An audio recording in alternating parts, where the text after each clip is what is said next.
What does it take? What does it take for someone to tamper with a jury when you're the clerk of court?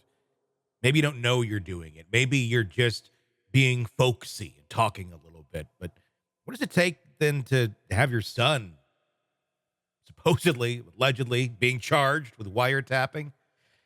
What does it take to misuse your office, cash checks for $10,000 in your own name that were made out to the county? And then what does it take to lift literally the introduction to your book from an email that you were having a correspondence with a BBC reporter and then say it's your own? But hey, I didn't have enough time for those tight self-publishing deadlines, which don't really exist.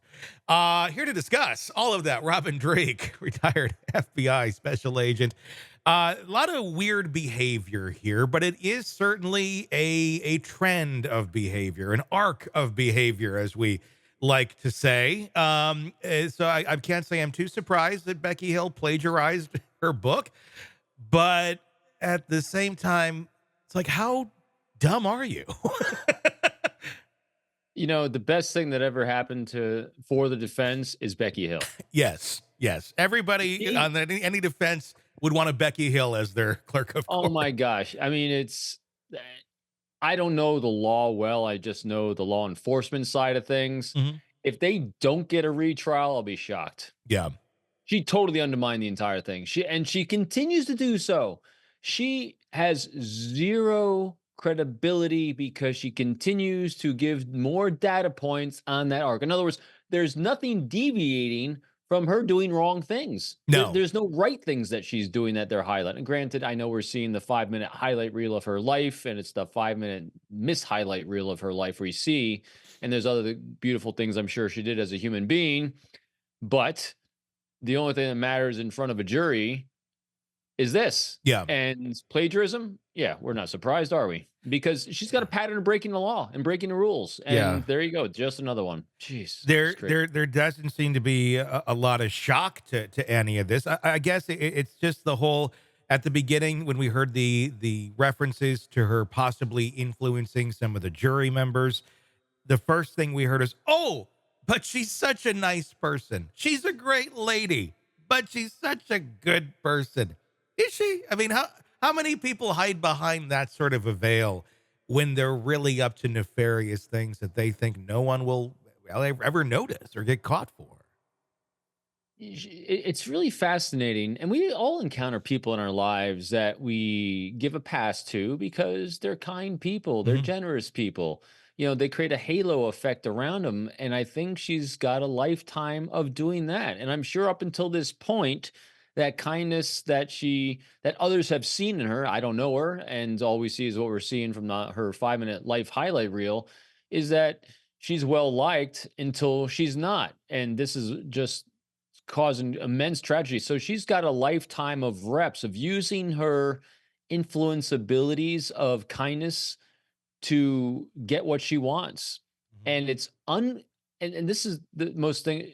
I'm sure she's shocking herself at this point because it's the first time I think it's really being thrown back at her all the wrongdoings that she's had. Because I mean, again, pure conjecture as Sure. always, as we have fun doing, but she's finally in a position of trust, public trust, and all these lifetime behaviors of using influence techniques of kindness, so if that's what it was, or likability, it's a lever of influence.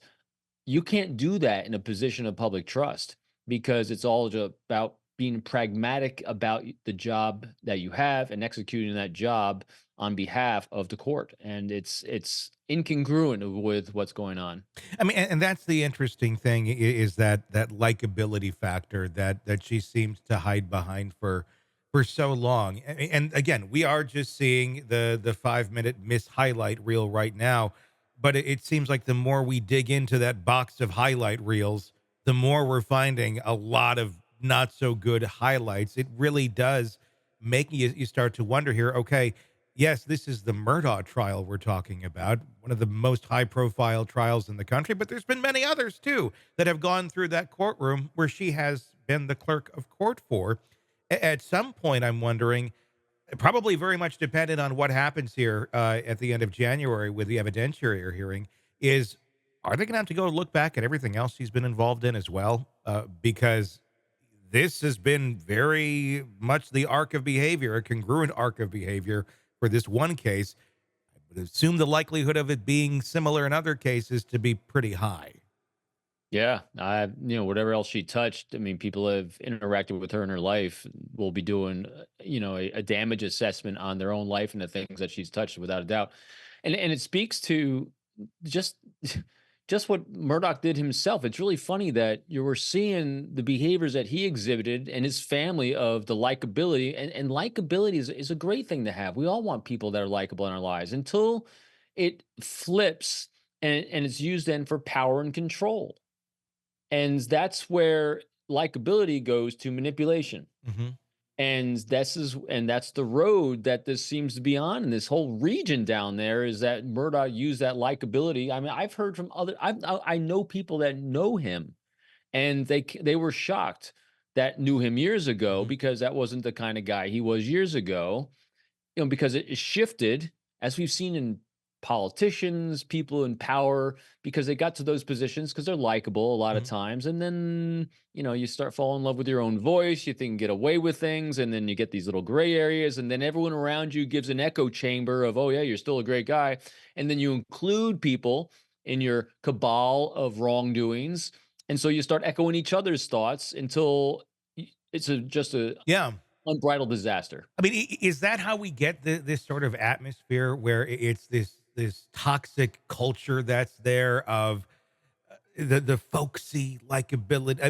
It's always given me the heebie-jeebies and the creepiness. A lot of people will go to these areas and go, "Oh, it's so warm and friendly," and I'm like, something's wrong. Something people shouldn't be quite like this.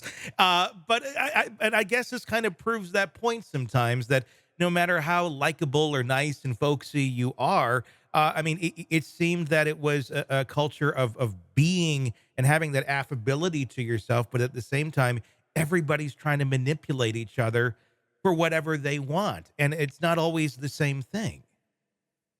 Yes-ish. Yes. And it is, these types of communities are what we dream of. They're the pie in the sky thing, unless you're, Tony, and they make you feel creepy. They do. But well, because, we're objective, we see Yeah. the negative effects of them. And so I would say in the vast majority of the examples of these types of communities that are warm, they're loving, they're embracing, I mean, I've traveled a lot as well, and I love going to these kinds of towns, Yeah. the small town atmosphere where everyone knows each other, until you get the fox or the wolf in the hen house. Yeah. And this is the pure predator in that kind of environment creates this kind of chaos. Mhm. That's where the problem lies, when you lose the objectivity of a loving critic in your life to call out the fox in the hen house. And that's exactly what's transpired here, is that Murdoch became that. And and I'm not going to say what Becky Hill is, but Yeah. the behaviors are starting down that arc, Yeah. because she finally has this position of influence as a trusted public servant. And it looks like it started, maybe flipping a little bit on her. And it Yeah. under luckily, hey, let's glass half full these things, which I love doing. I'm very positive about these things. Good that it happened now, tragically for this case, Mhm. but before, even more. Yeah, So, yeah, that is true. If you were to give advice to Becky Hill at this point, because she has come out, surprisingly, I don't know how she would deny it, but she did come out and say, "Yeah, I did plagiarize that. Here's what happened."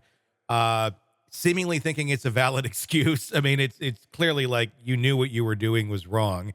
mhm. But she did in fact admit to it. Who knows if there's going to be repercussions legally for that?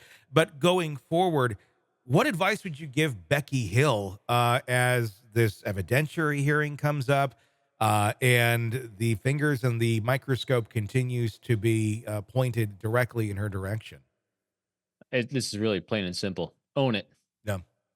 Own your behavior. You got to be open, honest, transparent, and vulnerable.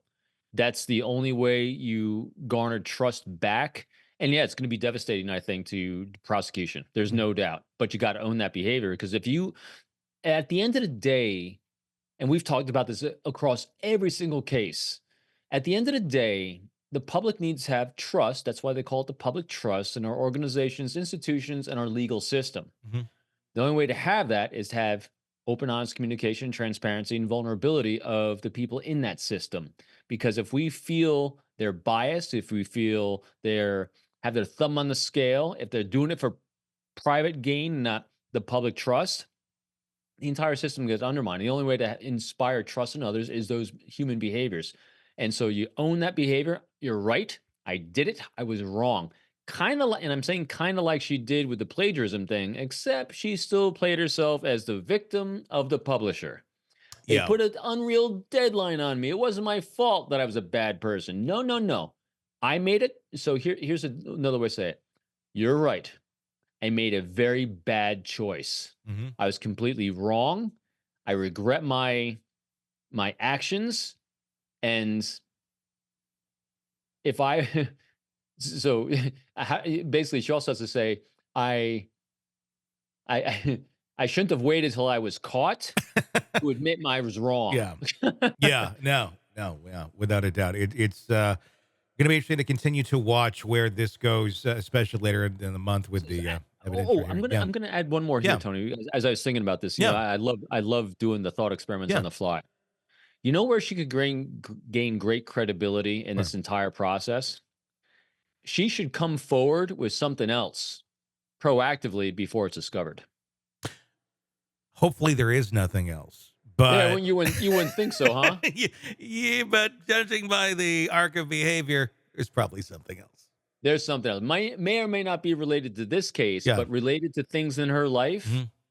It's kind of like an addict of anything Mhm. coming clean and making amends. It's one of the Yeah. steps in recovery. Yeah. She needs to be in recovery and make amends for all the wrong she's done and all the pain she's inflicted, and not just in this case, maybe in others. Yeah. Again, pure conjecture, um, but own it. Well, see what happens. Hey, it's Tony Brueski. If you like the podcast, be sure to like, subscribe, and press that bell so you don't miss any of our updates on the cases we're following for you right here at the Hidden Killers podcast from True Crime Today. And thanks